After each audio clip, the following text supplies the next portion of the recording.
Vous écoutez le supplément de Tech Café, le supplément qui complète l'épisode 396 enregistré le 28 janvier 2025. Je suis Guillaume Vendée et je suis ravi de vous retrouver pour cet épisode et surtout je suis ravi de retrouver le responsable du conducteur de cet épisode, c'est Guillaume Poggiaspala. Salut Guillaume, comment vas-tu ? Mais très bien, je suis même flatté que tu sois plus ravi. Ah bah, je suis très ravi et je suis content aussi parce que en plus des news incontournables hebdomadaires que les auditeurs ont eu l'occasion d'écouter dans l'épisode précédent dans le flux du podcast, on a d'autres sujets qu'on va pouvoir aborder ensemble qui ont nourri ta veille et je me réjouis qu'on puisse avoir aussi des réactions de la part de nos auditeurs sur le serveur Discord, techcafé.fr/Discord. C'est un endroit où vous pouvez alors certes réagir à ce qu'on dit dans les épisodes, mais aussi vous pouvez discuter entre vous et avec nous de plein d'autres sujets. Il y a des rubriques pour de la lecture, pour les médias de type série. On parle aussi une petite rubrique sur les LLM pour celles et ceux qui aiment bien expérimenter avec les usages des intelligences artificielles, parfois en local, parfois avec les services en ligne. Donc n'hésitez pas à aller jeter un coup d'œil sur Discord. Et puis aussi, si jamais le podcast continue à vous rendre service, à vous divertir, à faire en sorte que les moments que vous passez dans la journée, vous êtes dans les transports, vous faites du ménage, du sport, du bricolage ou de l'art. Tiens, pendant que vous faites des activités artistiques, vous écoutez peut-être des podcasts. Et si jamais vous jamais vous joignez l'utile à l'agréable en écoutant Tech Café en même temps, ça vaut peut-être le coup de vous abonner sur Patreon. Ça vous permettrait de ne plus avoir de publicité. Ça, c'est un avantage indéniable. Mais aussi et surtout, ça vous permet de prendre part très concrètement à la durabilité de Tech Café et de vous assurer qu'on sera là encore très longtemps, on l'espère en tout cas, pour vous offrir ces émissions. Merci en particulier au soutien Patreon de la semaine pour lesquels on a déroulé de tapis rouge, Microfire, Marc Simon, Laurent, Jean-Jacques Wadzo, Geekophone FR, Sakaben, Sakatia. Merci beaucoup à vous de vous être inscrits. Vous prenez peut-être la place d'ailleurs d'autres personnes qui ont préféré suspendre leur abonnement parce que oui, le gros avantage de cet abonnement sur Patreon, c'est que c'est sans engagement. Vous êtes prélevé d'un montant que vous choisissez pour chaque diffusion d'un épisode hebdomadaire. Donc considérez l'épisode que vous écoutez actuellement là comme un épisode bonus gratuit. Alors ce fonctionnement il est encore un peu obscur sur Patreon, des prélèvements par épisode et ça va changer d'une part parce que Apple les y a forcés quelque part, je reviendrai sur les détails et pourquoi du comment à l'avenir, mais dans quelques semaines, quelques mois maintenant, il va falloir passer à des abonnements mensuels sur Patreon. L'idée évidemment c'est que vous vous y retrouviez, vous ne paierez pas plus cher en fin de mois. Mais ce sera plus un fonctionnement qui dépendra de la parution des épisodes hebdomadaire. Petit bonus pour celles et ceux qui s'inscrivent sur Patreon avant cette bascule, vous pourrez continuer à plafonner vos participations mensuelles, ce que ne pourront plus faire les personnes qui s'abonneront lors du changement. C'est à mon avis la raison ultime qui devrait achever de vous convaincre de vous inscrire si ce n'est pas déjà le cas sur patreon.com/techcafé. Guillaume, sans autre forme de procès, on a des nouveaux sujets autour de l'intelligence artificielle. J'ai l'impression que maintenant, chaque épisode supplément, c'est la revue des IA de la semaine. Et à chaque fois, le curseur est repoussé un petit peu plus en matière de qualité, en matière de choses qu'on ne pensait pas encore possibles il y a de ça quelques mois et qui arrivent là concrètement sur les machines qu'on peut utiliser. Ça commence avec de l'inpainting en vidéo. Oui, les modèles de la semaine, effectivement, en mode mitrailleuse un petit peu, parce que voilà, c'est pas forcément des news très longues, mais il y en a quelques-unes qui sont marrantes et qui, comme tu dis, qui montrent un petit peu l'évolution de la frontière, quoi. Et donc, on commence le tour d'horizon avec un concept simple, mais qui est pas si facile à mettre en œuvre, qui est l'inpainting sur des vidéos. Ça, c'est un truc que fait Diffuserizer. Voilà, ce truc-là qui est pondu par Alibaba Group et qui permet, pour le faire vite, d'effacer des gens ou des chiens sur des vidéos. C'est un truc qui est devenu classique avec les photos, voilà, sur un pixel, sur un téléphone lambda. Sur presque. un S25. Voilà, vous pouvez virer un labrador en train de faire caca sur la plage au soleil couchant pour avoir du coup une photo un petit peu plus romantique. Et ça, c'est classique, mais en vidéo, c'est plus compliqué, évidemment, puisqu'il faut reconstruire le décor caché par le chien et le faire d'une manière qui soit cohérente d'une image sur l'autre, et ça, évidemment, c'est pas évident. Donc Alibaba part pourtant d'un modèle très simple, assez classique, puisqu'il parle de Stable Diffusion, tout simplement. Et il y intègre évidemment divers guides pour conditionner la génération de l'arrière-plan au filtre qui bouge, donc le sujet en tous les cas, votre masque qui peut bouger évidemment, puisque vous avez une vidéo, donc votre sujet peut bouger, et vous avez une attention croisée entre les images elles-mêmes, de la séquence vidéo. Donc en fait, presque on rajouterait une dimension, quoi. Et on a plusieurs démos, et ça marche plus ou moins bien, mais ça peut marcher assez bien dans des cas qui sont relativement simples, en fait, où la caméra ne bouge pas trop, où le sujet est assez bien identifiable, avec des contours qui sont bien identifiables. C'est franchement pas trop mal, même si, ça c'est très rigolo, les reflets et les ombres restent. Donc il y a vraiment un côté très étrange dans ces vidéos... dans ces vidéos éditées, c'est de l'in-painting, hein, c'est-à-dire que c'est pas la vidéo qui est modifiée et resynthétisée, c'est la même vidéo avec des morceaux qui sont complétés. Alors pour un modèle gratuit, parce que bon, c'est un truc open source encore une fois, hein, et qui utilise finalement simplement Stable Diffusion, c'est quand même assez prometteur. Ça veut dire que voilà, la retouche de vidéo, comme on retouche aujourd'hui les photos, arrivera sans doute bientôt, quoi. Ça avance et pour autant, c'est pas encore un outil qui permet de retirer des éléments qui seraient dans le cadrage, tu vois, d'une vidéo qui serait un peu accessoire sur le côté. Il faut vraiment que ce soit des sujets bien reconnus. C'est ce que je retiens. Finalement, Non, tu peux pas faire des... ça dépend. Faudrait En fait, tester. non, mais si tu peux le faire, en général, ça va dépendre de... Non, mais si, tu peux faire ce genre de trucs.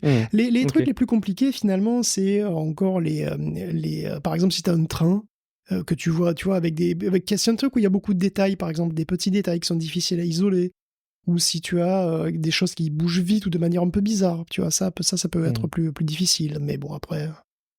On continue en entrant dans la 4e dimension. Donc oui, la 3D, l'espace, mais dans le temps. Waouh, encore une étape de franchie. Oui, ouais, enfin, on passe en 4D même effectivement avec G-Star qui est capable de capturer des sujets 3D et en mouvement. Donc imaginez un gars qui enlève son blouson, voilà, vous avez son modèle 3D qui bouge et vous pouvez l'utiliser dans n'importe quel synthétique. Ouais, bon, c'est du déjà vu quoi. Bon, il le fait en éclat de gaussienne mais aussi en polygone. Bon, c'est toujours trop classique. Bon, alors imaginez que le gars en question, il enlève vraiment son blouson, il le fout par terre, comme un gros malpropre. Eh ben G-Star, ça le perturbe pas ça. Il va créer une géométrie qui va bien, il va distinguer tout seul les objets différents et il va les séparer. Il va gérer les changements de topologie. Voilà, comme on dit pour employer un mot qui fait quand même sérieux. Il y a donc une cohérence dans les objets qui sont capturés, de sorte que le modèle final, qui est un objet 3D photoréaliste texturé, hein, mais qui est aussi complètement éditable, et dont on peut rajouter ou enlever des éléments, on peut rajouter, enlever des objets, voilà. Donc par exemple, ce blouson, on peut le remplacer par autre chose ou l'enlever, et ça très facilement. Et on scanne un gars qui prend un carton par terre, on peut l'avoir en 3D complètement reconstruit, qui fait ça en mouvement, et on peut changer le carton en rocher, par exemple, ou lui ajouter un casque, et l'intégrer ça n'importe où, tout ça très facilement. Il n'y a plus besoin de nettoyer les trucs à la main, tout ça. Eh ben génial, j'ai cru que tu allais nous donner des cas d'usage, parce qu'effectivement c'est bluffant, mais je vois pas spontanément quelles pourraient être les mises en application. Enfin en tout cas la prouesse sur le plan technique, elle est là.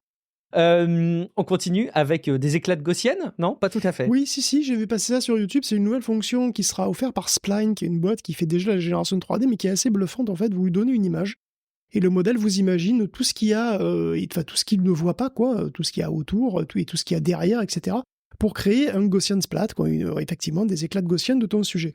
C'est littéralement du 2D tout 3D, mais pour la scène entière. C'est-à-dire vous avez une image d'un arbre dans une forêt, ben vous aurez un Gaussian splatting, c'est-à-dire une photo en 3D où vous pourrez tourner autour de votre arbre comme vous voulez, tout en voyant toujours autour un décor crédible, donc une forêt sans doute, hein, avec d'autres arbres imaginés par le modèle.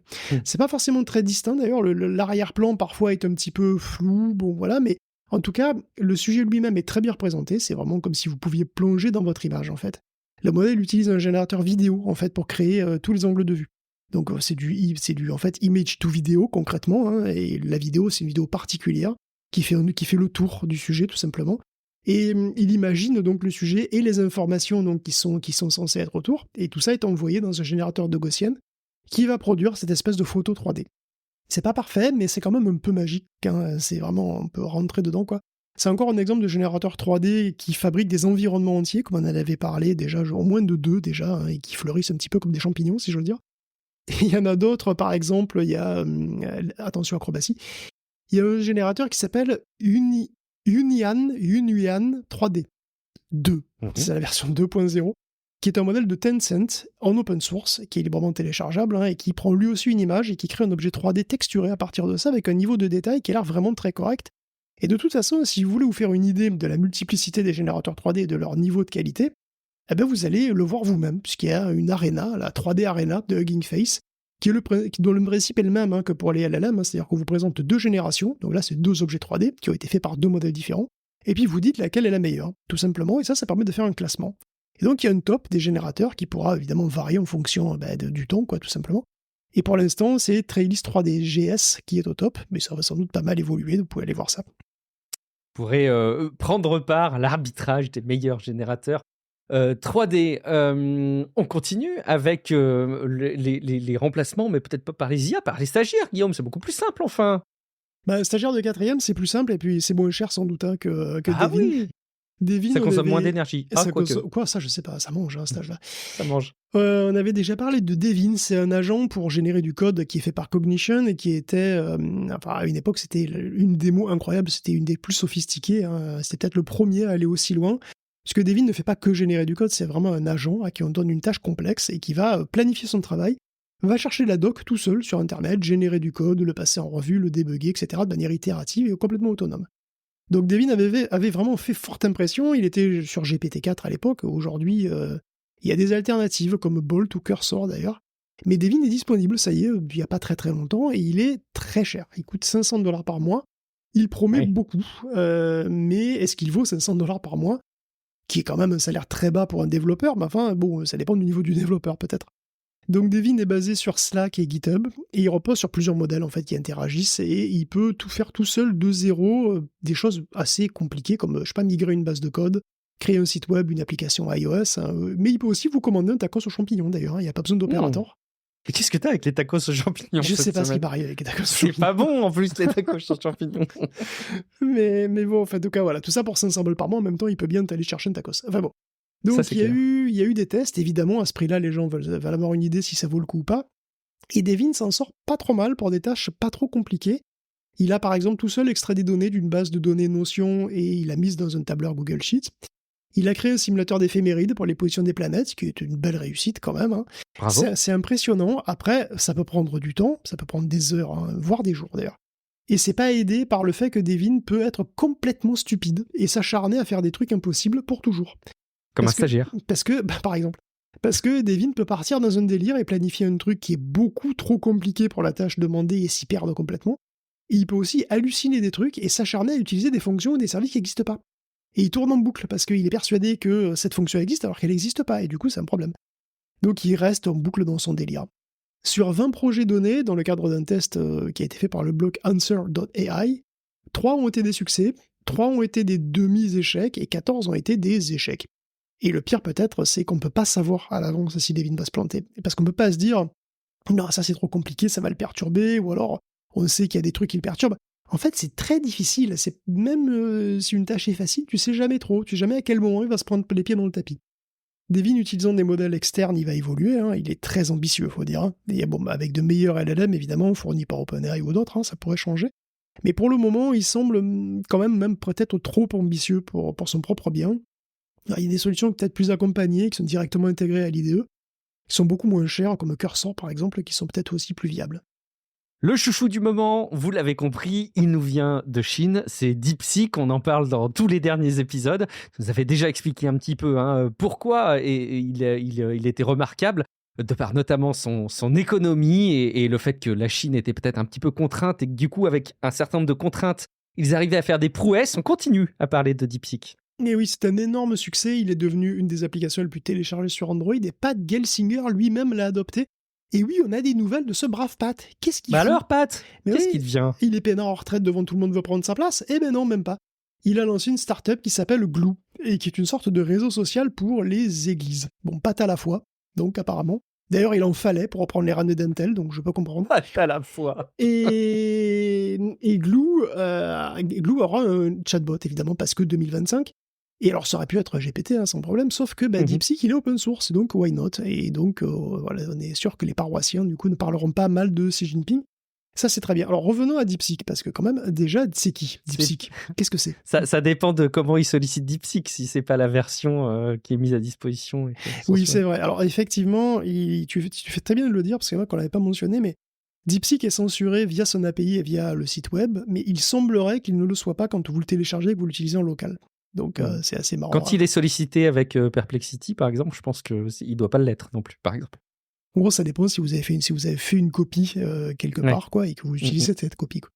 Mais bon, donc revenons à DeepSeek. Alors DeepSeek, déjà, c'est qui ces gens? Parce que c'est vrai que, évidemment, on les connaissait pas, hein, il y a pas longtemps, quoi. Parce que c'est une toute jeune boîte qui, en fait, est un fonds d'investissement à la base, qui a été fondé par Lian Wenfen en mai 2023. Et son truc, c'était d'utiliser de l'IA sur les marchés financiers.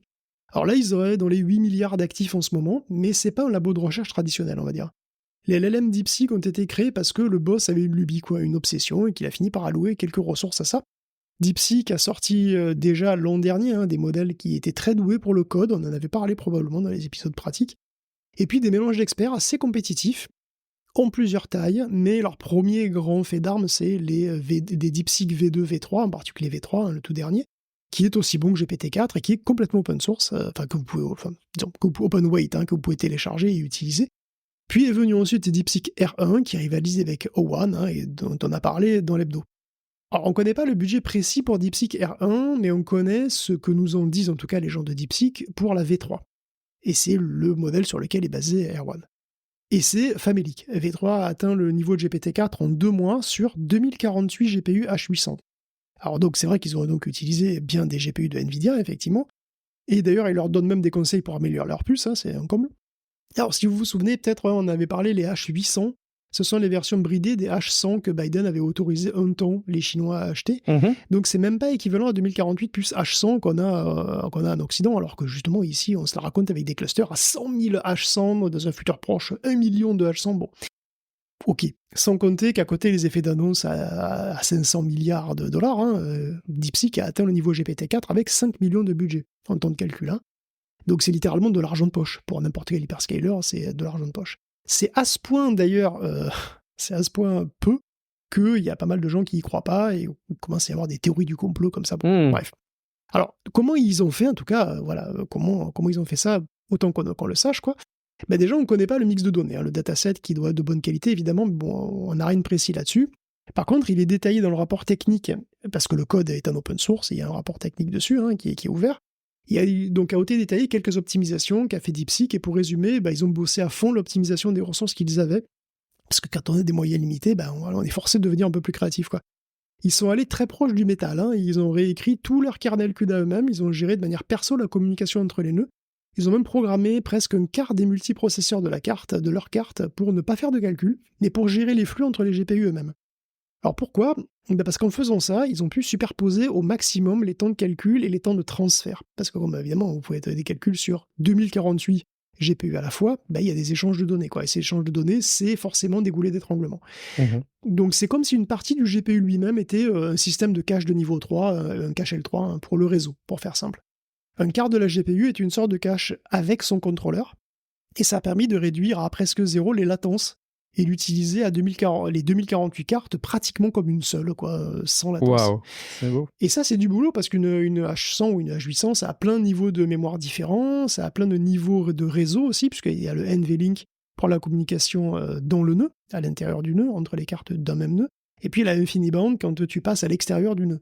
Et donc le contrôleur de cache, il a quand même du boulot pour rendre prendre tout ça à peu près transparent pour les autres 3 quarts du GPU, qui bossent sur l'entraînement du modèle, en fait. C'est eux qui font les calculs, et voilà, ils discutent comme ça. Donc il y a un autre gros point d'optimisation, c'est l'utilisation de la précision 8 bits pour économiser de la mémoire au maximum.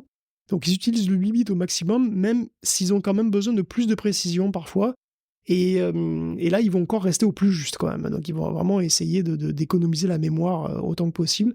Ils vont même recalculer inutilement, entre guillemets, des valeurs qui pourraient être réutilisées, mais qui vont virer la mémoire et recalculer parce qu'ils ne veulent pas qu'elle prenne de la place et de la bande passante en mémoire, et parce qu'ils n'en ont pas à revendre, quoi.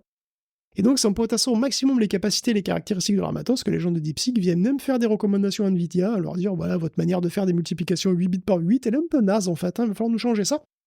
Par ailleurs, on a aussi expliqué la dernière fois que DeepSeek aime les mélanges experts, et qu'ils ont aussi mis au point des petites améliorations, ici et là, voire des vraies innovations, pour améliorer l'entraînement de tout ça.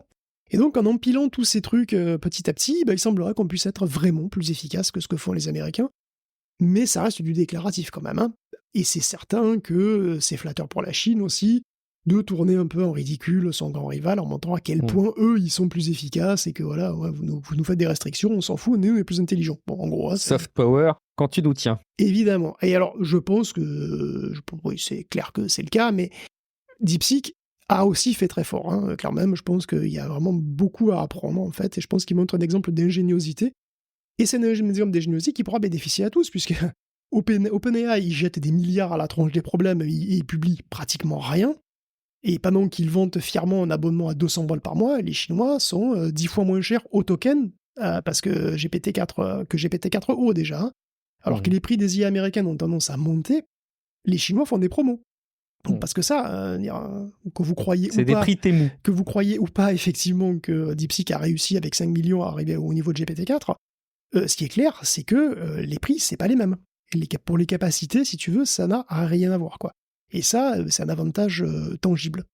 Pour conclure, d'ailleurs, on peut mentionner qu'Alibaba vient aussi de lancer une nouvelle ligne de modèles, 2 en fait, elle avait les versions 2.5 de Qwen, en mode texte qui supporte aussi des longueurs de contexte de 1 million de mots, donc c'est énorme, hein, c'est-à-dire que vous pouvez... c'est les Qwen 2.5 1M, c'est leur nom, hein, et donc ces trucs-là peuvent avaler un énorme bouquin, voire plusieurs bouquins, et puis tu peux discuter dessus sans souci, faire tout ce que tu veux. Mais c'est pas tout, il y a la famille des Qwen 2.5 VL qui sont arrivés, qui sont multimodaux, qui peuvent donc, alors comme Claude ou GPT, interpréter les images ou les diagrammes, hein, mais en plus, ils seraient très bons pour comprendre les interfaces graphiques sur les ordinateurs ou les téléphones, et donc ils seraient capables de faire comme Operator. Ça pourrait être la base d'Operator, voilà, que tu peux télécharger et faire toi-même en réalité. Operator, c'est l'agent que vient de sortir OpenAI, dont on a parlé en hebdo. Tout ça, c'est à tester, c'est encore tout frais, donc il y a beaucoup d'informations à récolter là-dessus. Bon, que les chiffres soient précis ou pas, on ne connaît pas. Encore une fois, on ne connaît pas le budget précisément de R1. Là, on a parlé du budget qui était mentionné dans le rapport de O1, enfin de DeepSeek V3, pardon, je vais y arriver. De DeepSeek V3. Il y a déjà, d'ailleurs, il y a déjà comment dire, il y a déjà Elon Musk qui est en train de dire qu'en fait, ils sont beaucoup plus de GPU que ce qu'ils disent, que en fait, menteurs. Voilà, qu'ils sont des menteurs. Bon. Je ne sais pas, moi je dis ce que j'ai dans les rapports. Clairement, ils ont fait au mieux avec ce qu'ils avaient. Toutes les optimisations qu'ils ont sorties et les techniques qu'ils utilisent, je pense que c'est des choses qui peuvent bénéficier à tout le monde. Et ça, c'est quand même vraiment cool. Sam Altman a applaudi les performances de DeepSeek. Il dit oui, mais nous, on revendique quand même qu'on va faire de la surenchère. Je le caricature un petit peu, mais dans les réactions, il y a quand même de ça. On peut se poser la question, d'ailleurs, quand on voit des modèles open source qui arrivent comme ça, aussi performants, est-ce que finalement, un des plus gros éclipsés de cette histoire, ce ne serait pas les lamas de Meta, Guillaume ? Non, pas vraiment. Je pense pas qu'ils soient vraiment éclipsés. Hein. Le truc, c'est qu'ils les utilisent eux-mêmes beaucoup et ça fonctionne bien. Pour le coup, en open source, les lamas sont toujours des modèles qui sont relativement puissants, mais qui sont un peu effectivement éclipsés par les Qwen en open source. Parce que pour le coup, c'est vrai que à la même, les Qwen 2.5 sont vraiment très efficaces, quoi. Après, bon, écoute, je sais pas. Dans tous les cas, il y a une anecdote rigolote, puisque tu parles de Mark Zuckerberg, plus ou moins directement. C'est une anecdote qui est cocasse ou horrifiante, hein, je sais plus trop en ce moment, c'est un petit peu toujours pas les deux à la fois. Puisque Mark Zuckerberg a liké une photo artificielle, et c'est en plus une photo classique, parce que c'est une jeune femme qui pose devant un cheval qui est fait en pain brioché. Un cheval, voilà, il est énorme en plus, hein, c'est un gros cheval. Et le commentaire aussi est très classique, j'ai fait ça avec amour, mais tout le monde s'en fout. C'est classique parce que ce schéma de poste est très courant dans les images virales qui passent sur Facebook. C'est insupportable. Ça peut être un petit garçon devant une sculpture incroyable ou un brave artisan une mamie devant avec un crochet. Ouais, voilà. Une mamie qui a fait, je sais pas, la tapisserie de Bayeux qui a dit « Ah, mais tout le monde s'en fout ». Ben oui, tout le monde s'en fout. Voilà, donc 99% de ces images sont des fakes, des images génératives qui sont produites à dessein pour faire du buzz et être likées par des gens qui connaissent que dalle. Et le plus beau dans cette histoire, c'est que l'image du cheval, elle a été créée exprès pour alerter sur ce slop qui envahit les réseaux sociaux. C'est le Chala Horse qui a été créé par un média polonais qui s'appelle Donald.pl pour dénoncer justement le spamia sur Facebook. Et donc Donald, alors non pas celui-là, l'a posté à un moment et puis il est devenu viral. Voilà, il est devenu un vrai mème avec le schéma « j'ai fait ce truc mais personne m'a félicité ». Et ça a été repris des millions de fois, même par des marques connues comme Ikea, puisque c'est vraiment devenu un mème. Mais sur Facebook, chaque fois, il y a plein de gens de bonne foi qui félicitent la boulangère synthétique devant sa brioche synthétique. Et le Chalahor, ça a plus de bride, il est parti galoper follement sur tous les réseaux, Donald a perdu le contrôle de la bête. Et la semaine dernière, cette même image a été vue et likée par Mark Zuckerberg lui-même. Alors qu'en déduira ? Que Mark a pas la ref ? Ou qu'il a la ref ? Et que son like est ironique ? Est-ce que parce que c'est accompagné d'un clin d'œil malicieux ? Je ne sais pas. Ou bien, voilà, il est sincère, il pense que le cheval existe et que donc il est devenu boomer direct, je sais pas, regarde son visage, son virage réac collerait bien à ça, hein. Ou alors il s'en fout, si c'est vrai ou pas. Il like parce que c'est fun. Ça collerait Ouais, aussi peut-être. bien avec notre époque post-vérité. C'est Post-vérité, clair. post-honnêteté, post-dignité, post-intelligence apparemment aussi. Il s'en fout parce qu'il y a une IA maintenant. Ouais, j'ai tendance à penser quand même qu'il l'a liké en connaissance de cause et que bon, tout cela n'est pas coïncidence. On enchaîne, Guillaume, avec une section sur les relations publiques, à commencer par Microsoft, qui, selon toi, alors en matière de marketing et de facturation, devrait peut-être s'inspirer un petit peu plus de Netflix, à savoir peut-être ne pas exploser ses abonnements de plus 30% d'un coup, mais le faire petit à petit. Ça passe crème, c'est ça? C'est fou, hein, toi aussi tu auras peut-être fait comme ça, je sais pas. Bah ouais. On en parlait encore la semaine dernière, qu'il a augmenté de 30% les tarifs à cause de l'IA. Eh ben ça gueule beaucoup. On sait pas combien de temps d'ailleurs les abonnés pourront encore se rabattre sur son offre sans copilote, mais sans doute pas bien longtemps. Mais ça passe très mal, la surprise est totale, ça gueule sur tous les forums, ça insulte, et si les menaces de mort étaient pas modérées, je pense qu'il y en aurait eu un sacré paquet. En fait, les premiers retours montrent surtout que pas grand monde ne veut payer pour avoir une IA qui est considérée souvent comme un gadget, voire comme une gêne. En particulier, l'offre familiale donne un accès à copilote qui n'est que très marginalement utile, peut-être dans le cadre familial surtout, hein. En plus, il semble y avoir des soucis si tu as à la fois un compte pro et un compte perso, finalement, c'est compliqué pour avoir accès aux deux. Enfin, sur les deux comptes, sans compter que l'annonce a été soudaine, souvent ratée, hein, que les gens se sont retrouvés devant le fait accompli, sans pouvoir vraiment faire machine arrière, l'accès au plan standard étant bien sûr soigneusement caché. Alors le fait que Microsoft augmente les prix, c'est pas forcément un scandale en soi, hein, Ouais. parce qu'ils ont jamais augmenté les prix, hein, depuis l'introduction de 365. Mais bon, ils ont fait de ça n'importe comment. Et pourtant, c'était pas difficile, puisqu'effectivement, Netflix a montré la voie. C'est-à-dire, il y a quelqu'un qui monte ses prix très régulièrement et que personne ne menace de mort pourtant. C'est Netflix qui va encore augmenter ses prix aux États-Unis, hein, 8$ le ticket d'entrée avec pub, 25, Pour commencer. 25$ le pack luxe. Oui, mais Netflix le fait avec un minimum d'intelligence. Il est passé de 7 à 8$, donc on n'augmente pas de 30% d'un coup. On sait pourtant bien que c'est facile, hein, pour ébouillanter une grenouille. Il faut réchauffer l'eau très progressivement, sinon elle se barre en te coassant la gueule. Netflix a réussi, lui. Il est devenu aux États-Unis le nouveau câble, et il va faire payer exactement aussi cher, hein. Alors, il est passé de 8 à 18$ par mois sans pub en 13 ans. Ça a plus que doublé, mais en 13 ans. Par petites touches, souvent même un petit peu. Voilà, la grenouille, elle est cuite à point là. Elle est tendre mais ferme, cuite à cœur. Et encore, on n'est pas encore vers les 40$ à peu près du câble, que ça coûtait à peu près vers là, hein, début 2000. Mais ça peut venir. Et puis le câble, il y avait de la pub, d'ailleurs. Donc finalement, l'un dans l'autre. Donc non, Microsoft, il devrait plus s'inspirer de Netflix, parce qu'en plus, franchement, ils nous ressortent toujours les mêmes séries d'une année sur l'autre, Word, Excel, Teams, et puis elles sont chiantes en plus. C'est quoi cette rêve d'ébouillanter la grenouille? Je ne l'ai pas du tout, Guillaume. Est-ce que c'est juste... c'est en référence à quelque je chose sais ou pas trop si c'est vrai ou pas, mais il paraît que si tu augmentes très très très très progressivement la température, la grenouille, elle se rend pas compte, elle se fait ébouillanter sans s'en rendre compte. Je sais pas si c'est vrai ou pas, très honnêtement, parce que j'ai D'accord. jamais ébouillanté de grenouille, je vous l'avoue. Bah non, je voulais savoir si tu pratiquais la torture animale pour ça. Mais je ne savais pas si je devais le classer dans les expressions désuètes ou pas, mais je risque de le ressortir. Allez, on continue. Alors ça me donne des mots de tête là. Une fois de plus, j'ai l'impression que l'histoire se répète. TikTok banni mais pas banni, pas racheté mais sera peut-être racheté. Et en plus, on nous reparle des mèmes. On nous parlait déjà de Microsoft à l'époque qui pourrait racheter TikTok. Ça continue, j'en peux plus. Ben oui, est-ce que TikTok va rester ou pas? Est-ce qu'il y aura d'accord à la fin février? C'est la question que je me pose tous les jours. Non, c'est pas vrai, je m'en fous complètement. Et le sujet me saoule, comme toi, évidemment, mais bon, c'est l'actu. Et puis d'ailleurs, effectivement, vous devinerez jamais qui est sur les rangs pour reprendre TikTok, ou je sais pas, ou 50% de TikTok, ou je ne sais quoi.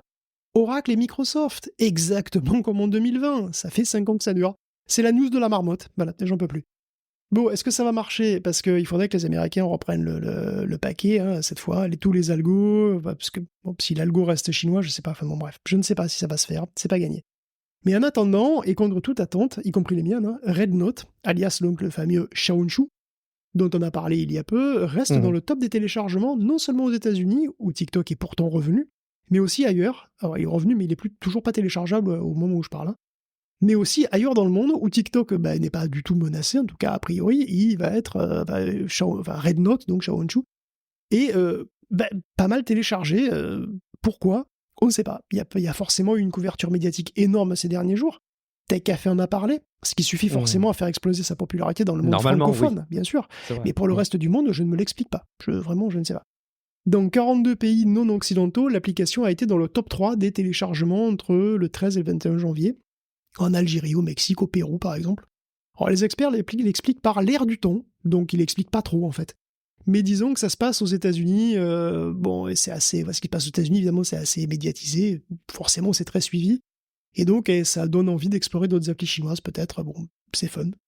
Mais d'ailleurs, il y a un auditeur, qui c'était peut-être Mika, je sais pas, je m'excuse si c'est pas lui, je sais pas, mais en tout cas, il y a un auditeur qui mentionnait que les Chinois étaient quand même incroyablement forts pour faire des applications sociales, et en effet, ils le sont, et ils sont même inimitables pour le moment.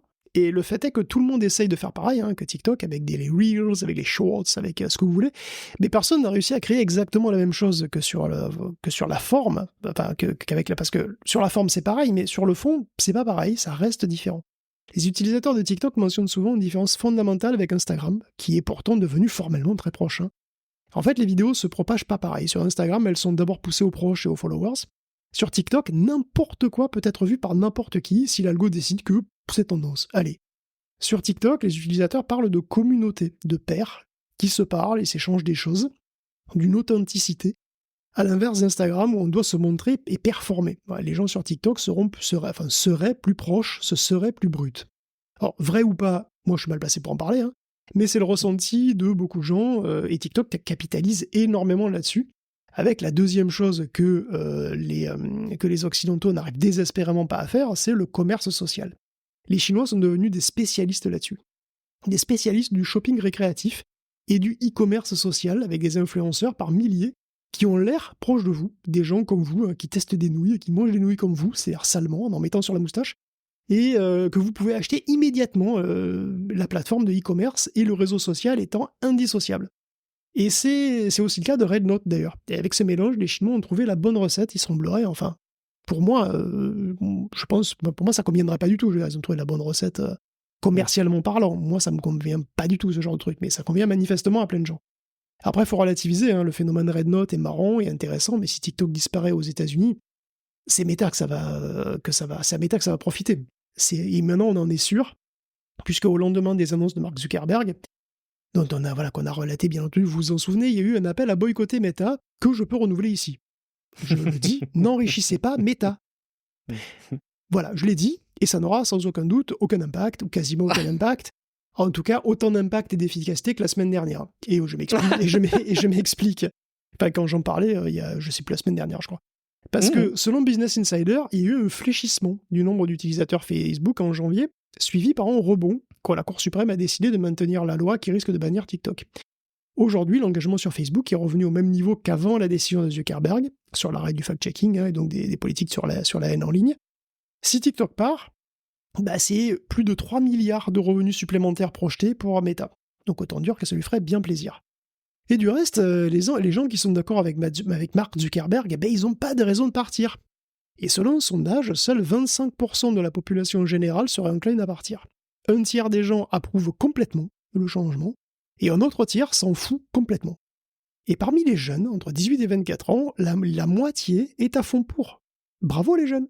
18 ans et déjà réac. Les temps changent. Bon, je sais, ça fait boomer, mais là, franchement, je m'en fous. Ce qui me rassure un tout petit peu, c'est que ce sont des chiffres états-uniens, ce sont des chiffres américains. Donc j'ai l'espoir que ça soit substantiellement différent en France et en Europe. Oui. Et donc je dis rien sur les jeunes français, en tous les cas. D'accord. Respect à eux, en tout cas. A priori, mais si jamais il y a un sondage qui vient, attention, je ménagerai pas mes mots, attention. Confiance a priori pour les jeunes en Europe et en France. On vous regarde, la pub arrive sur Threads, on aurait pu s'y attendre, c'est déjà en test et évidemment ça va pas tarder à arriver. Il va falloir choisir du coup parce que on a envie de réseaux sociaux. Quand je dis on, vous mettez derrière ou pas, on va bientôt pouvoir les kickstarter, c'est ça Guillaume? Quel sera l'avenir des réseaux sociaux? Le souci qu'on a ici en Europe, c'est qu'on a des réglementations, quoi. Alors on a le DSA, on est content. Est-ce qu'on a... Mais le problème, c'est qu'on n'a pas vraiment d'alternative locale et bio aux plateformes américaines majeures. Donc on est bien dans le caca parce que tout le monde utilise tous les jours une montagne de technologies numériques et de plateformes américaines, et moi le beau premier. Certains parlent même de colonies numériques des États-Unis. Mais bon, là, ce qui se profile, c'est que les US sont plus vraiment nos amis. C'est même eux qui le disent, plusieurs fois par jour. Et s'il commence à avoir des valeurs plus très Charlie qui vont en rebord des nôtres, va falloir résister, quoi, ou se soumettre et basculer. En tout cas, ça va pas être facile. Les alternatives aux plateformes qu'on qualifie parfois déjà d'oligarchiques sont toutes petites et techniquement, encaisser potentiellement plusieurs milliards d'utilisateurs, c'est lourd. Bon, on peut rêver, hein. On parle de Blue Sky, de Mastodon aussi, il y a aussi PixelFed, Loops et Sup, entre autres, hein, qui sont des alternatives à Instagram, TikTok et WhatsApp dans leur principe. Je parle de celle-ci parce qu'elle se lance justement sur Kickstarter pour lever des fonds, tout simplement pour rajouter des capacités hein, et être plus crédible en alternative. Donc ça rejoint carrément ce qu'on disait sur Mastodon la semaine dernière, hein, puisque son créateur a laissé les rênes à une association qui pourrait elle aussi lever des fonds pour maintenir un réseau qui va grandissant. Alors à quelle vitesse et jusqu'à quel point, on ne sait pas, mais bon, ça va grandissant.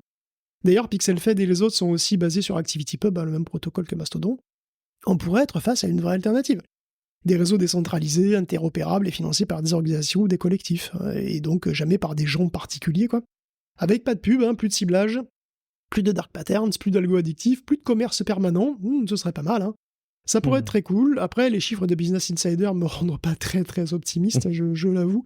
Mais il faut pas, et c'est un tort, il faut pas partir perdant, il faut y croire, parce qu'après tout, pourquoi pas, il pourrait y avoir des alternatives décentralisées, et même pourquoi pas l'émergence d'acteurs commerciaux, mais européens, voilà, hein, et qui respectent le DSA de base déjà. Si vous êtes sensible au financement participatif et avant d'aller kickstarter des réseaux sociaux, j'allais dire, inscrivez-vous sur patreon.com/techcafé, ça me paraît bien plus prioritaire. Au passage, vraiment, sur Blue Sky, ça dure hein, encore, Guillaume. Je dois dire que les dernières quelques publications que j'ai pu faire sur X à titre personnel, alors, n'avait vraiment aucun engagement. Je pense que tout le monde s'en fout. Alors, peut-être que les gens s'en foutent de moi à la base, hein, et c'est tout à fait compréhensible. Mais j'ai l'impression qu'ils s'en foutent encore plus qu'avant. Et le flux, l'algo, enfin le feed de X était devenu vraiment insupportable pour moi. Je ne peux plus y aller. Et alors, ce qui est marrant, c'est sur Blue Sky, tu vois, j'ai bien moins d'abonnés que sur X. J'en ai pas loin de 3 fois moins. Et pour autant, à chaque fois que je poste des choses, je vois qu'il y a des réactions, de l'engagement. Alors, je ne dis pas qu'il y a des torrents de réactions, mais il y a les petits likes qui vont bien sur les publications qui montrent que les gens les lisent ou like par erreur peut-être, mais je dois dire j'y retrouve plus d'engagement avec moins de monde, pourvu que ça dure. On continue avec Trump qui pardonne, et il va tous nous pardonner, Guillaume, on peut se réjouir à l'avance. Bah oui, Trump c'est le pardon, hein. Il pardonne tout le monde, les émeutiers du 6 janvier, parce que tu comprends, c'est des héros de la liberté qui luttaient contre une élection volée. Il va falloir s'habituer à ça, hein, parce que là, le code source de l'histoire, il vient de faire un fork. Tu vois, Trump a été élu 3 fois d'un côté et 2 fois de l'autre, voilà. Alors, sinon, il a aussi gracié Ross Ulbricht, qui a maintenu le site The Silk Road, sorte de bon coin du dark web, où on pouvait trouver de tout, mais surtout de la drogue, et des armes à feu, et des faux papiers, tout ce que tu veux. Alors, c'est vrai qu'il avait eu une lourde peine, puisqu'il avait eu la prison à vie, quand même, et qu'il est en tôle depuis déjà 10 ans, mais quand même, why ? Comment tu justifies politiquement de gracier un mec qui s'est fait un max de blé en vendant de la drogue ? Enfin, en permettant la vente de drogue et autres joyeusetés, hein, d'ailleurs. Parce que c'est un vrai délicat. Mec, lui. Ah, hein, c'est bizarre quand même. Surtout qu'il a toujours tout nié, alors qu'il a été pris sur le fait, laptop ouvert, hein, le mec, a vraiment... Bon. Eh bien la réponse, c'est parce que c'est une promesse faite au lobby des cryptos, c'est tout. Hein. Silk Road était un des principaux usages de Bitcoin à l'époque, hein, quel pédigré. Donc l'éthique et la morale, on s'en fout. Les bros, c'est le plus important. Hein. Et puis les crypto bros, ils ont bien payé. Alors écoute, voilà. C'est outrancier, mais c'est pas un bug. Hein. C'est une feature de Trump. L'outrance, c'est ça d'équipe, hein, pareil. Et pourtant, à un moment, les outrances qui s'accumulent pourraient finir par énerver beaucoup de monde, voire même une majorité, puisqu'Axios révèle un sondage intéressant là-dessus. 60% des Américains n'apprécient pas que le président s'appuie sur des milliardaires pour guider sa politique. Alors, c'est ballot, vu ce qui est en train de se passer quand même. Sans surprise, 78% des démocrates, évidemment, sont dans ce cas-là, mais quand même aussi 35% des républicains, qui est quand même un peu significatif. Et surprise, seuls 29% des Américains approuvent la création du Doge, 36% ont une bonne opinion d'Elon Musk, c'est la population générale, hein, c'est tout parti confondu. Et 52% ont carrément une opinion défavorable. Et on apprend aussi dans ce sondage AP qu'une majorité des Américains, en fait, trouvent que le gouvernement ne dépense pas assez. Dans l'éducation, la sécurité sociale en particulier, ça risque de pas s'arranger les gens, hein. Bon, bref. Pire, Trump a été aussi élu par dépit de l'inflation. Or là, il vient de dire, c'est là, il y a pas longtemps, il y a quelques heures, il vient de dire qu'il voulait mettre des droits de douane de 25 à 100% sur les puces importées. Les puces importées, en particulier, il a parlé de Taïwan, c'est un scandale et tout. Je veux dire, c'est magnifique. Rendez-vous compte, il y a à peu près 5 boîtes qui concentrent 90% de la production de semi-conducteurs. Et parmi ces 5 boîtes, une seule est américaine, elle s'appelle Global Foundries. TSMC, donc la taïwanaise, c'est plus de 60% à elle seule, alors que Global Foundries, c'est, je sais pas, 6 à 7%. Donc quoi 80% des puces, et pas que des puces, des téléphones ou ordinateurs, là on parle vraiment de tous les semi-conducteurs, 80% des circuits intégrés, quoi. Donc 80% de tout ça, des voitures, montres, en passant par les grippins, les frigos, vont avoir leur prix doublé. Et puis alors, je sais pas, mais ouais, les Nvidia et Apple, c'est 2 boîtes qui pèsent presque, grosso modo, 1000 milliards de dollars, tu vois, c'est pas rien.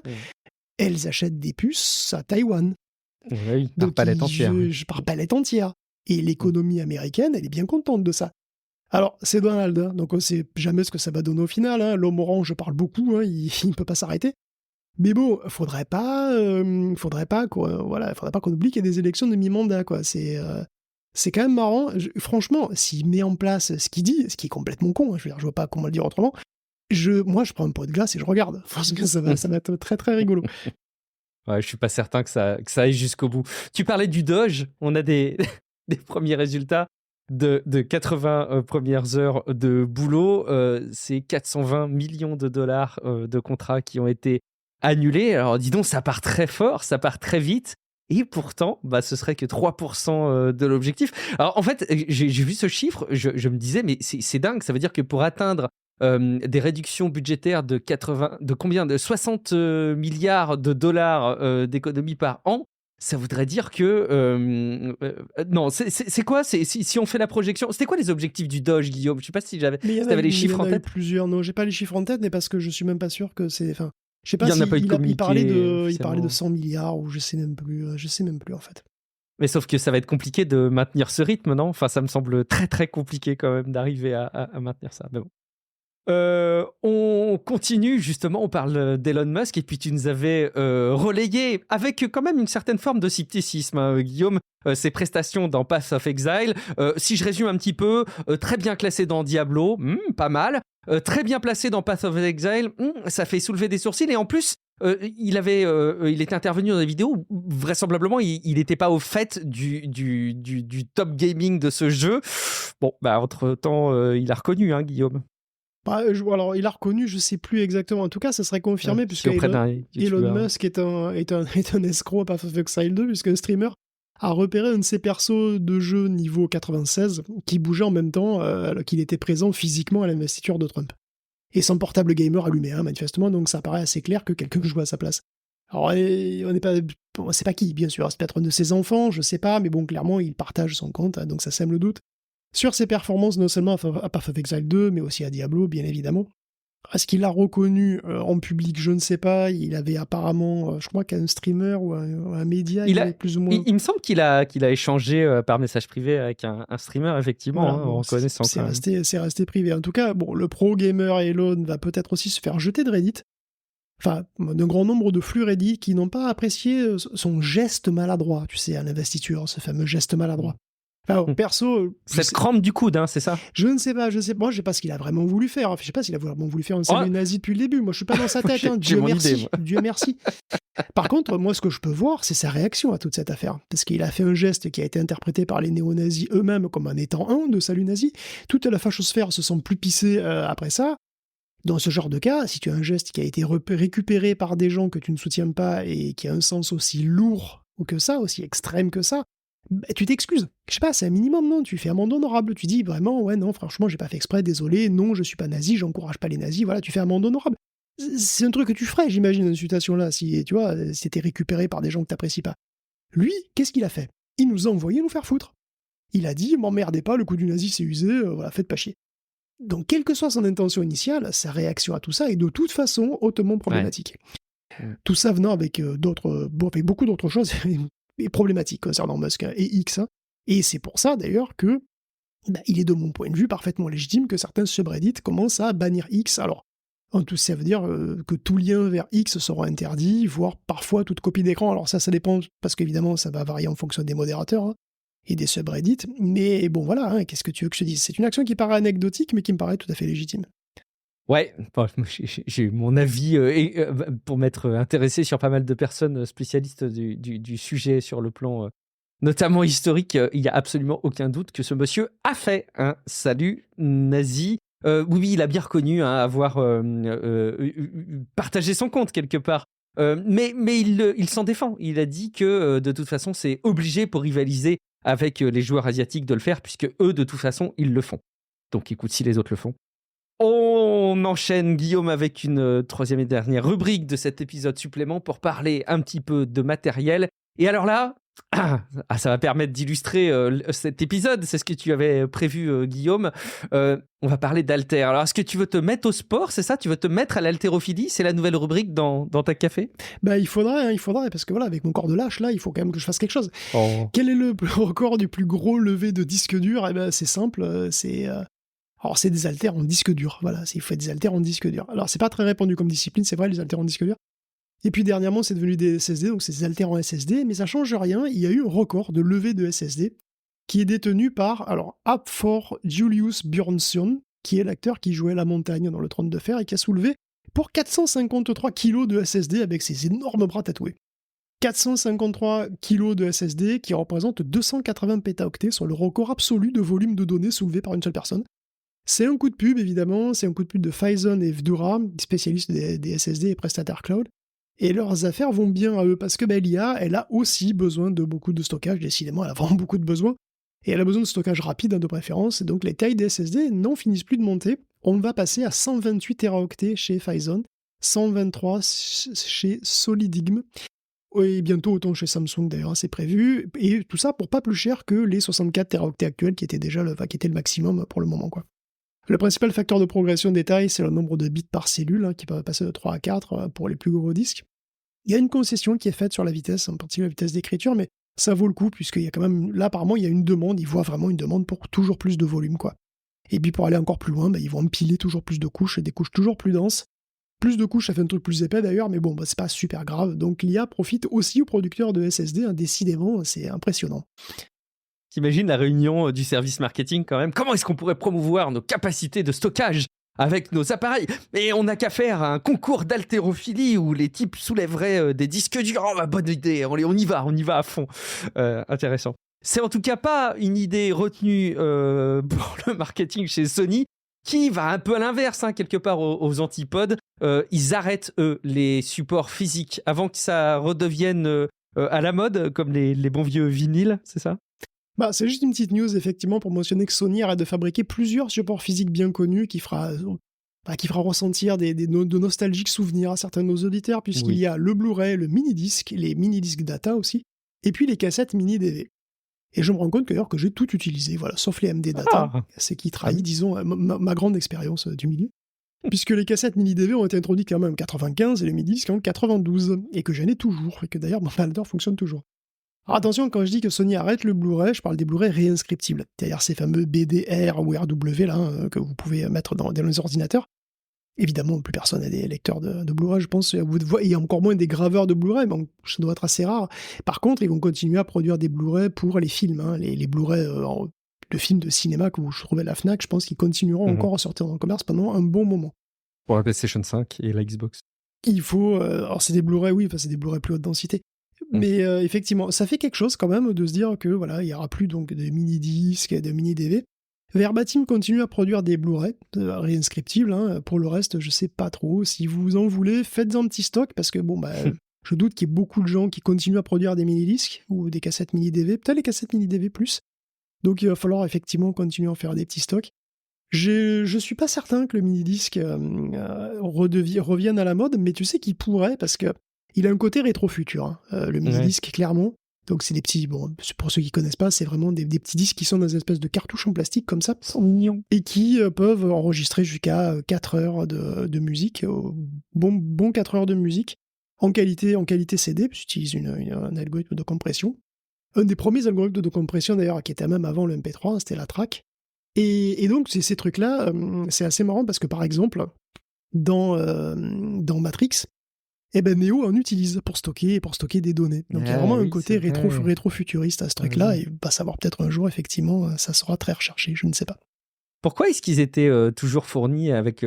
et pourquoi est-ce que ça fonctionne en boîtier comme ça? C'est que c'était plus compliqué de l'enclencher comme un tiroir d'un CD vis-à-vis du support au milieu là pour le faire tourner. C'est que en gros, tu mettais ça comme une cartouche et il n'y avait pas besoin de l'enclencher comme on le fait avec un CD ou un... Non, Oui, je alors sais pas pourquoi c'est fourni dans une espèce de boîtier. ils comme auraient ça. très bien pu faire un tout petit disque, hein, c'était tout à fait possible Ouais. d'ailleurs. Ça aurait été encore plus mignon, on est d'accord. Oui, mais d'ailleurs, c'était la même époque, d'ailleurs, c'est un petit peu la même technologie où la PSP utilisait donc ces fameux petits disques aussi, pareil. Hein. C'était un petit peu le même système, et en réalité, c'est la même chose, c'est juste que le disque est protégé, tout simplement, dans un petit support en plastique, et que dans le cas du mini-disque, il y a une petite porte comme ça, hein, qui coulisse, et qui vraiment protège le disque pour pas qu'il y ait de poussière dedans, ni rien. C'est vraiment un système de protection, et du coup, effectivement, on le mettait pas dedans comme un CD, on l'a enclenché comme une espèce de cartouche, ouais. Ok. C'était pas forcément plus facile, d'ailleurs, je pense, au niveau ingénierie, mais par contre, ça donnait des trucs qui sont qui du coup sont très, très, très durables, hein, parce que c'est très difficile à rayer, hein, pour le coup, là. Bah forcément, oui. La durée de vie, effectivement. Alors que j'ai retrouvé, en faisant du ménage là chez moi, j'ai retrouvé un carton de vieux CD sur lesquels il y avait des archives. Il faut que je me dépêche de voir s'il faut que je les mette à la poubelle ou s'il faut je peux les copier. Parce qu'effectivement, j'ai vu qu'il y en a pas mal qui sont désormais plus forcément lisibles. Allez, on change un petit peu de rythme là. On prend quelques secondes pour souffler. On n'est pas dans la rubrique inspiration de Niptech, mais quand même, on va se tourner un petit peu vers une autre tech, Guillaume, celle qui nous permet de nous détendre un peu et de partir loin de ce rythme effréné. Oui, on dit souvent que la tech crée trop de distractions, et perso, j'essaie de les éviter au max, hein, en désactivant tout ce que je peux sur mon téléphone, parce que je déteste que mon téléphone il m'interrompe quand je réfléchis. Mais c'est pas simple, parce que la tech, elle est construite pour vous envahir la vie, pour capturer votre attention. Alors quand d'autres marques, justement, prennent le contre-pied, il faut les encourager.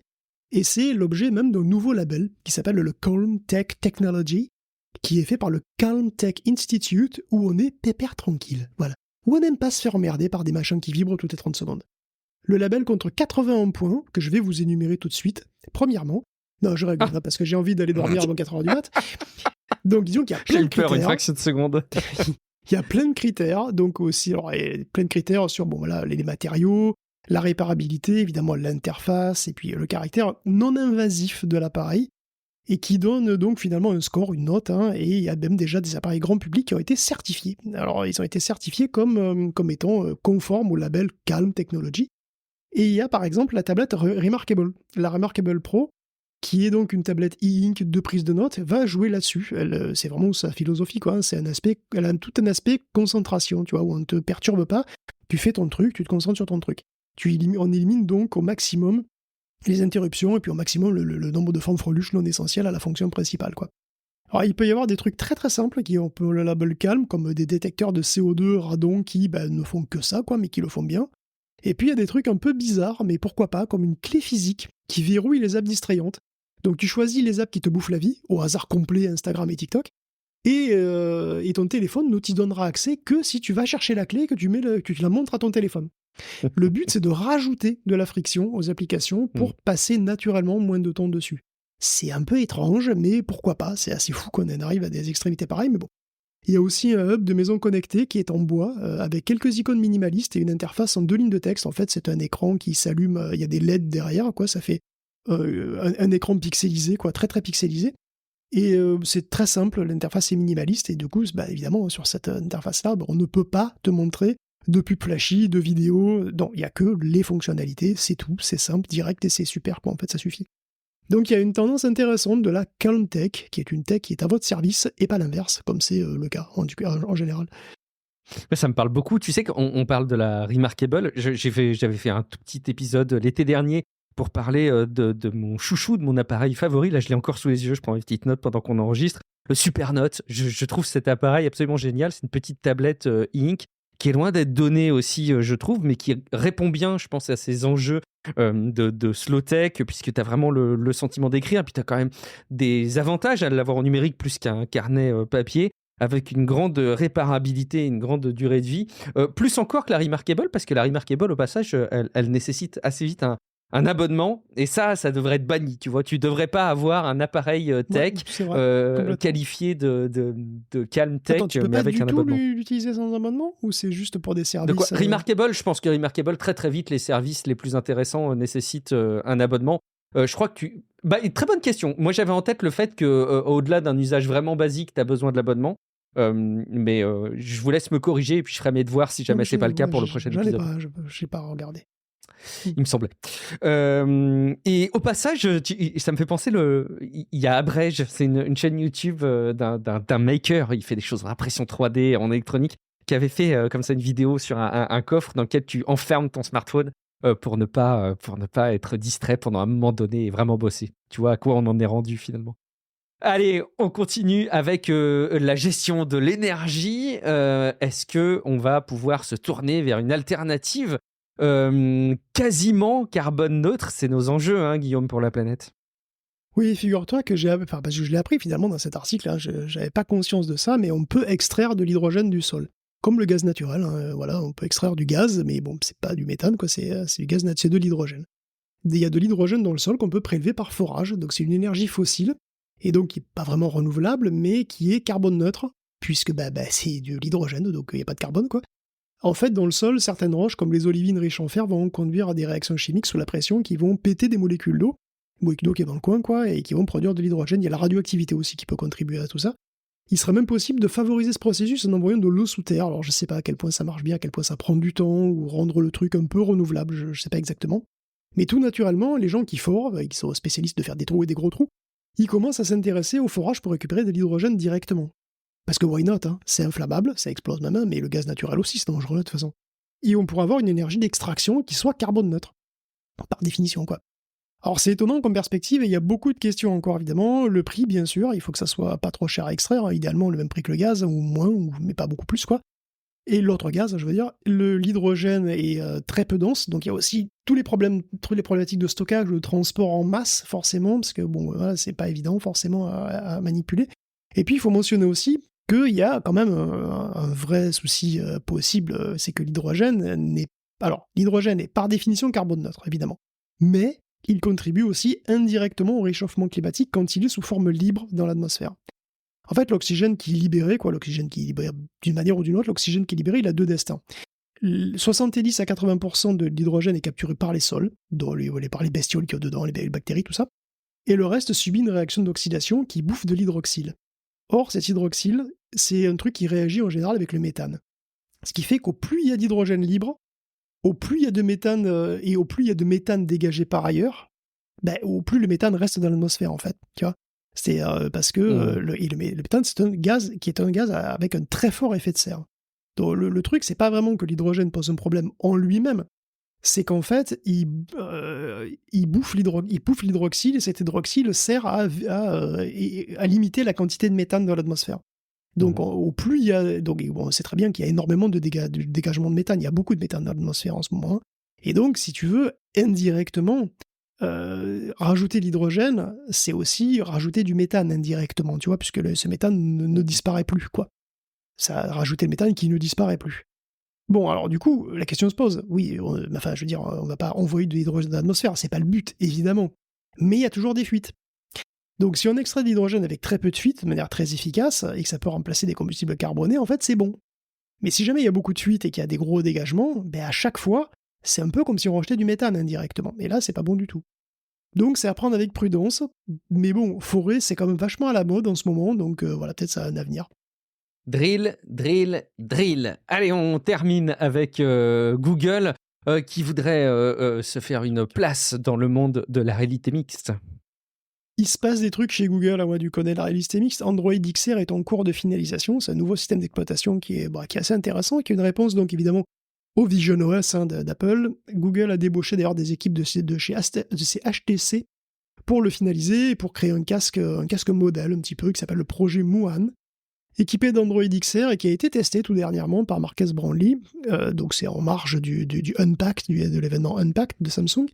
À première vue, bien sûr, le casque de Samsung, il ressemble évidemment un peu à un Vision Pro, hein, mais Dieu merci, sans les yeux devant, ça c'est pas mal. C'est un casque XR, donc réalité mixte comme le Quest 3, il a une définition qui est très bonne, quoique un peu en dessous du Vision Pro, Et il se pilote intégralement avec les mains, bon, même si des contrôleurs seront peut-être inclus à terme, on n'en sait rien. Là, tout se fait naturellement avec des pincements de doigts, comme le Vision. Le casque est assez confortable, il utilise une batterie externe en USB-C. Et dedans, c'est Android, donc toutes les applications Android fonctionnent tranquillement, aucun problème, et certaines, les applis Google pour le moment, ont une version réalité mixte qui peut se déployer, en gros dans l'espace, alors sur plusieurs fenêtres, ou carrément en relief, en 3D, etc. Et vous pouvez instantanément utiliser clavier souris Bluetooth, comme sous Android, parce que c'est Android, quoi. Et c'est très facile à utiliser, c'est assez immédiat, tu peux le passer directement à un ami pour lui montrer un truc. Le casque fait une calibration, mais c'est très rapide et c'est quasi automatique. Donc l'espace interpupillaire est géré automatiquement, tout est très simple. Le truc qui a le plus convaincu Marcus Brownlee finalement, c'est Gemini. Et tous les outils IA de Google intégrés en général. Parce que tout ce qu'on a dit sur le Galaxy S25 ou presque est vrai ici. On a le Circle to Search par exemple, il marche mais dans la vraie vie. Vous pouvez entourer avec votre doigt une paire de baskets que vous avez devant vous par terre, et puis vous la trouvez sur Amazon, il n'y a aucun problème. Vous lisez un géo sur l'Égypte, vous dites « emmène-moi là-bas à Gemini », il vous ouvre Maps non seulement en Égypte, mais au bon endroit que vous êtes en train de regarder, si évidemment l'endroit est un minimum connu, bien sûr. Si vous avez un panneau en japonais, vous le traduisez à la volée, il n'y a pas de problème. Si vous avez un problème de maths dans un bouquin, il vous donne la réponse, etc., etc. Gemini peut écouter en permanence et voir ce que vous voyez dans la vraie vie et réagir en fonction de ce qui vous entoure. Ça donne une nouvelle dimension à ce qu'on commence à voir déjà apparaître sur les smartphones. Surtout, Marquez a beaucoup apprécié qu'on puisse demander de faire des trucs à Gemini en notre place. Ouvrir une appli, changer un réglage, bouger des fenêtres et les organiser. Gemini peut faire des trucs dans l'OS, mais aussi dans certaines apps, prévues pour ça évidemment. Donc plutôt les applications spatiales, dans Google Maps par exemple, tu peux presque tout faire à la voix en réalité. Et c'est très cool parce que tu disais que tu voyais pas trop l'intérêt parce qu'effectivement, en quelques clics sur un téléphone, tu peux le faire, c'est vrai. Mais en réalité mixte, c'est fatigant. Parce que c'est fatigant la VR, en fait. Il faut bouger les bras en permanence pour aller manipuler des trucs dans un espace qui est assez grand, en fait, devant toi. Et donc, c'est beaucoup plus fatigant que juste, et beaucoup plus lent aussi, que juste bouger ses doigts sur un clavier ou sur un petit écran tactile. Gemini, finalement, permet d'économiser beaucoup de gestes à la fin de la journée, et c'est apparemment un vrai plus par rapport à Apple qui propose pour l'instant rien de tout ça. Donc on connaît pas du tout le prix ni la date de sortie de ces trucs. Bon, son ambition, c'est d'être une sorte de Pixel, mais pour la réalité mixte. Donc c'est la vision Google pure, en quelque sorte, et puis les autres pourront s'inspirer de ça en partant d'Android XR. Une fois le casque finalisé, on pourra voir un contenu de son prix et puis des applis disponibles. On pourra comparer la vision de Google et le vision d'Apple, et on verra bien ce que ça donne. Et on comparera les prix, et je ne serais pas étonné qu'ils soient nettement moins chers, mais il y a de la marge. J'en profite pour m'auto-corriger, Guillaume. Je dois donner des précisions pour l'abonnement Remarkable qui s'appelle le Remarkable Connect. Et je pense qu'ils ont revu ce problème. Je crois que vraiment c'était un problème qu'il y avait sur ce produit qui dépendait beaucoup des abonnements. Ils ont revu leur format d'abonnement. Donc je crois que c'est $3 par mois. Il faudrait voir en euros, ce qui te permet d'avoir un stockage illimité sur leur cloud, la synchronisation automatique et l'édition dans leurs applications mobiles, genre tablette, smartphone, des documents de Remarkable et puis une espèce de partie assurance, enfin en tout cas garantie, protection étendue. Et par contre, sans l'abonnement, on peut tout à fait synchroniser sur Google Drive, Dropbox, OneDrive, avoir la reconnaissance de l'écriture manuscrite si vous n'écrivez pas comme un médecin, la possibilité de lire, de partager l'écran, enfin bref, énormément de fonctionnalités qui avant, je crois vraiment étaient réservées à l'abonnement. Maintenant, c'est plus nécessaire. Le seul truc qui me paraît un peu pingre, c'est la synchro automatique. Quel que soit le service de cloud, de payer 3 balles pour avoir le droit que ton appareil se synchronise automatiquement, je trouve ça un peu abusé. Bon, en tout cas, vous êtes à jour entre l'épisode hebdomadaire et cet épisode supplément de Tech Café sur tout ce qui s'est passé dans la tech, en tout cas tout ce qui était absolument essentiel et incontournable. J'espère surtout que vous avez passé un bon moment dans notre compagnie. J'espère que vous avez pu avancer en parallèle pendant que vous écoutiez cet épisode, soit avancer au premier sens du terme parce que vous utilisiez les transports ou que vous étiez en voiture. Faites attention à vous si vous êtes sur la route. Ou si vous avez avancé dans vos projets de bricolage, dans votre rangement, votre ménage ou votre sport. On est ravis que vous puissiez écouter les épisodes. On est tout autant ravis que vous puissiez réagir au sujet qu'on aborde, que ce soit pour encenser nos propos, aller dans notre sens ou évidemment nous corriger. On vous écoute et c'est très précieux. Pour ce faire, vous pouvez aller sur Discord, techcafé.fr/Discord. Dans les commentaires sur techcafé.fr, vous pouvez commenter les articles qui accompagnent la parution des épisodes. Et vous pouvez également interagir avec nous à titre individuel. Et ça, c'est une belle promesse que tiennent les podcasteurs, c'est d'être joignable à titre individuel. Guillaume, tu vas pouvoir nous dire où est-ce qu'on va pouvoir te retrouver. Ah, mais moi, on va pouvoir me retrouver justement. Je vais aller. Je sais très bien où on va y aller. Moi, je vais aller faire un tour au Calm Tech Institute et postuler pour aller là-bas. Pour travailler là-bas, parce que j'ai besoin de calme, tu vois, de sérénité, de calme, de silence. Ah, je te comprends.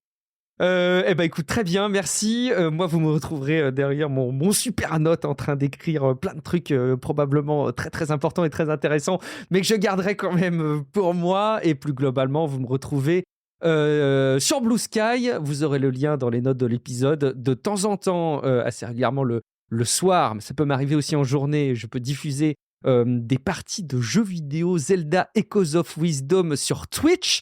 Puis peut-être que vous me retrouverez aussi dans des vidéos sur une chaîne YouTube pour laquelle je vous mettrai là aussi le lien dans les notes de l'épisode. Merci beaucoup pour votre fidélité. On compte sur vous si Tech Café a un rôle assez important dans votre quotidien. Si ça vous manquerait qu'il disparaisse, d'aller sur patreon.com/techcafé et d'envisager un abonnement, un soutien financier. C'est évidemment très précieux pour nous que vous puissiez simplement l'envisager. N'oubliez pas également de déposer des avis sur Apple Podcasts, Podcast Addict ou des étoiles sur Spotify. Prenez soin de vous, rendez-vous dans quelques jours pour un prochain épisode de Tech Café. Ciao à toutes et à tous. Ciao à tous.